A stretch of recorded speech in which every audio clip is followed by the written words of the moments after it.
Wednesday show. If you have not been here before, a heartfelt welcome. If you've been here before but you have not subscribed, please subscribe. If it is your birthday, happy birthday. Today we are going to talk about buying cars. As those of you that follow my channel are aware, I own 8 vehicles and I've bought and sold many vehicles in the last few years. So I want to tell you something that can save you a lot of money and help you enjoy your car much more. And that is, when you buy a new car, do not buy the most loaded possible model.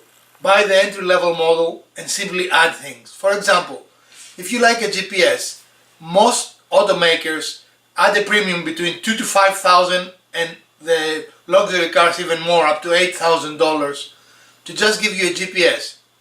You can buy a very good GPS unit for less than $500 and just install it. And right now there are many companies that make units directly for your car that come with the correct harness and everything, and you can do anything you want to the basic entry-level car, including proximity sensors, rear cameras, mirror cameras, whatever you can think, even HUDs. If you can think you can do it at a fraction of the cost than the dealer will cost you, will charge you from a premium package.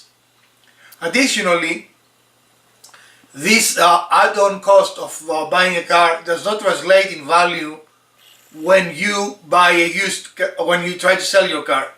In other words, your $5,000 GPS will only add maybe $100 resale value.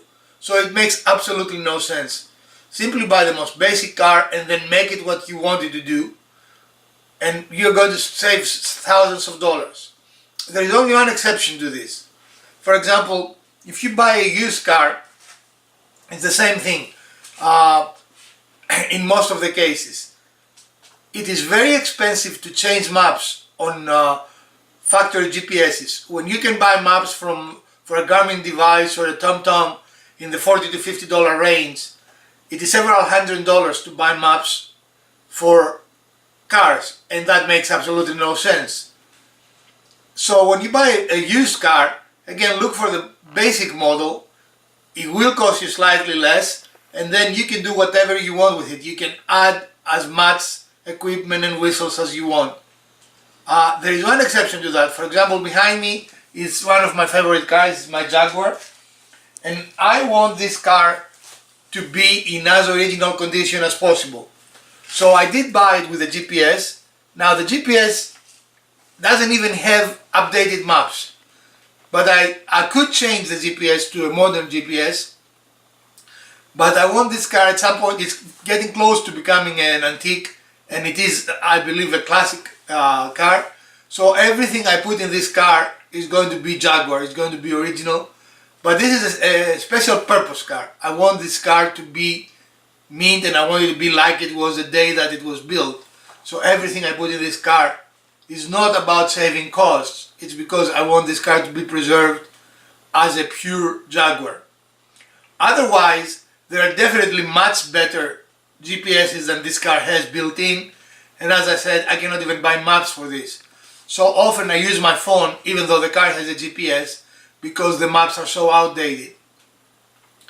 In closing this today's vlog, the manufacturers have figured out a very good way to make you pay premium prices for even entry-level cost cars by adding features that are fairly inexpensive but charging exorbitant prices for them.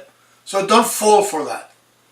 It is very easy this day. Most times it's plug and play to do most everything.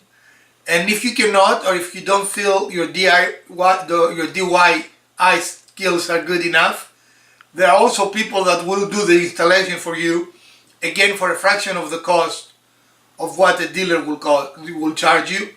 And keep in mind, if you do that, do all the installations at the same time. That will be cheaper because the labor will be cheaper. Often you have to take the same panels off and decide what you want to do with your car and just do it.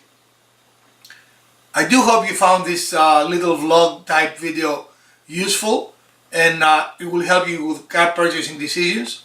If you did, I have to do that again, don't I? I don't know what that was. If you did, please smash that like button. If you didn't, the other button works as well. Share this video, comment, and subscribe if you have not done so. And we're going to see you on Sunday with some form of a build or car repair. I hope you have a great week, and we will see you soon.